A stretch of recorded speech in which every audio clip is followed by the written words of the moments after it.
நீ பெரிய ஆளா இருக்கும்போது உன்ன மாதிரி இருக்கிற சின்ன குழந்தைகளுக்கு நீ என்ன பண்ணும், அங்கேயும் ஓடி சுத்தாதீங்கப்பா, படிக்கணும், படிச்சாதான் முன்னேற முடியும் நாளைக்கு நீ சொல்லணும். சரியா? அப்படி சொன்னாதான் என்ன பண்ண முடியும், இந்த சமூகம் அறிவார்ந்த சமூகமா வளரும். அறிவார்ந்த சமூகமா வளரும்.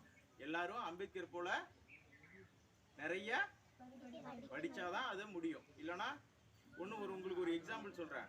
இப்போ நம்ம ஊர்ல ஒரு அப்பா, நம்ம அப்பாவை வச்சுக்கோ, நம்ம தாத்தாவை ஒரு ஒரு வன்னிய தெருவுக்கு இப்போ ஒரு என்ன சொல்லுவாங்க, ஊர் தெரு, ஓகேவா, ஒரு ஊர் தெருன்னு சொல்லுவாங்க இல்லையா. அப்போ ஏய் ராமசாமி இங்கே வாடா, குப்புசாமி இங்கே வாடா, ஏய் கண்ணா இங்கே வாடான்னு சொல்லுவான். நீ நாளைக்கு படிச்சுட்டு எங்கள் அப்பாவை அப்படி தான் கூட்டான், சீராளா அங்கே வா, எங்கள் அப்பா பேர் சீராளா, வாடா சீராளா அங்கே வாடா அப்படின்னு கூப்பிடுவான். இன்னைக்கு என்ன எப்படி நம்ம கூப்பிட்றான், எப்படி கூப்பிடுவான்? இன்னைக்கு நான் ஒரு வாத்தியார், நான் ஒரு ப்ரொஃபஸர், இன்னைக்கு என்ன எப்படி கூப்பிடுவான்? எங்கள் அப்பாவை வாடா போடான்னு கூட்டான், என்ன எப்படி கூப்பிடுவான்? வாங்க தம்பி உட்காருங்க, என்னது வாங்க தம்பி உட்காருங்க, வாங்க சார் உட்காருங்கன்னு சொல்றான். எப்படி? படிச்சா மட்டும்தான். கோடி கோடியா சம்பாரிச்சு வச்சிருந்தாலும் ஒரு ஜல்லி பைசா பிரயோஜனம் கிடையாது. அப்பா 10 ஏக்கர் 12 ஏக்கர் சேர்த்து வச்சிருக்காரு, நாளைக்கே உடம்பு சரியில்லாம போகலாம், நாளைக்கே அக்கா தங்கச்சி கல்யாணம் பண்ணி கொடுக்கலாம். அப்ப என்னது, நம்ம கிட்ட இருக்கிற சொத்து நம்ம கூடயே வராது. ஆனா நம்ம நல்லா படிச்சோம்னா என்னது, நம்ம சாவர வரைக்கும் நம்ம கூடயே இருக்கும், கெத்தா இருக்கலாம், ஜாலியா இருக்கலாம். அப்ப இதுக்கெல்லாம் எதுக்கு, ஒரே ஒண்ணு காரணம் என்னது, படிச்சாதான். அப்ப நீ என்ன பண்ணணும், நாளைக்கு என்ன மாதிரி ஆகும்போது, எங்களை மாதிரி நீ வளரும்போது அந்த சுகத்தை, பதவி சுகத்தை, கட்டுக்கட்டா பணத்தை, நல்ல மரியாதைய எல்லாத்தையும் சம்பாதிக்க முடியும்னா என்ன பண்ண முடியும், படிச்சாதான் முடியும். படிக்காம ஊர் சுத்தி வந்து 8வதுலயோ 9வதுலயோ நின்றுட்டா என்ன பண்ணோம், சித்தாளி வேலைக்கு போகலாம், கொத்தனார் வேலைக்கு போகலாம், மூட்டை தூக்க போகலாம், எங்க போகலாம், இதைதான் பண்ணலாம். வேற என்ன வேலைக்கு கூப்பிடுவோம், உன்ன எந்த வேலையும் கூப்பிட மாட்டான். சரியா?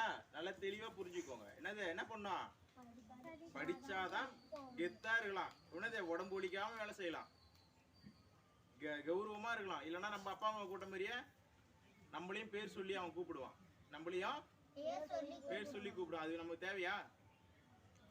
சரியா? நீ படிச்சாதான் உன் பிள்ளை, அதாவது என்னடா நம்மளே சின்ன குழந்தையா இருக்க நம்ம பிள்ளைன்றாருன்னு சொல்லாத. நீ படிச்சு நல்ல வேலைக்கு போனாதான் என்னது, உன் சந்ததி, உனக்கு ஒரு உன் ஜென்ரேஷன் ஒன்று வரும்ல, உனக்கும் வரும்ல நாளைக்கு. அப்போ அவன் என்ன பண்ணுவான், பெரிய படிப்பு படிப்பான் அவன். புரியுதா? அப்போ அவங்க தாத்தா யாரா இருந்தாரு, கொத்தனாரா சித்தாளா கூலியாளா இருந்தவர். ஆனா அவரோட பேர பிள்ளை என்னவா இருக்கும், பெரிய டாக்டரா இன்ஜினியரா இருக்கும். இது எப்படி பாசிபிள் ஆகும், படிச்சாதான். புரியுதா? அப்ப நீங்களாம் என்ன பண்ணணும், புரியுதா, படிச்சாதான். சார் நான் படிக்கிறேன் சார், பள்ளிக்கூடம் போறேன், ஆனா எனக்கு படிப்பே வரமாட்டேங்குது, சார்லாம் ஏசுறாங்க. படிப்புன்றது போக போக தான் வரும். 8வதுல 9வதுல, எனக்குலாம் 10வது வரைக்கும் ஏபிசிடியே தெரியாது. உண்மையாலுமே தான் சொல்றேன், 10வது வரைக்கும் ஏபிசிடியே தெரியாது. இன்னைக்கெல்லாம் நான்லாம் வாத்தியார் ஆகலையா? சரியா? அப்ப என்னது, படிப்புன்றது என்னது, போக போக தான் வளரும், போக போக தான் போக போக தானா வந்துடும். அப்ப நம்ம செய்ய வேண்டிய ஒரே வேலை என்னது, டெய்லி ஸ்கூல் போகணும், படிக்கணும். படிப்பு இப்போதைக்கு வரலன்னா என்ன பண்ணணும், போய் சாப்பிட்டுட்டு தூங்கிட்டு வீட்டுக்கு வந்துடணும். சரியா? இப்ப என்ன பண்ணுறது, எக்காரணது கொண்டும் பள்ளிக்கூடம் போகாம இருக்கக்கூடாது. புரியுதுங்களா? யாரை போல படிக்கணும், நல்லா படிக்கணும். புரியுதுங்களா? Okay, thank you.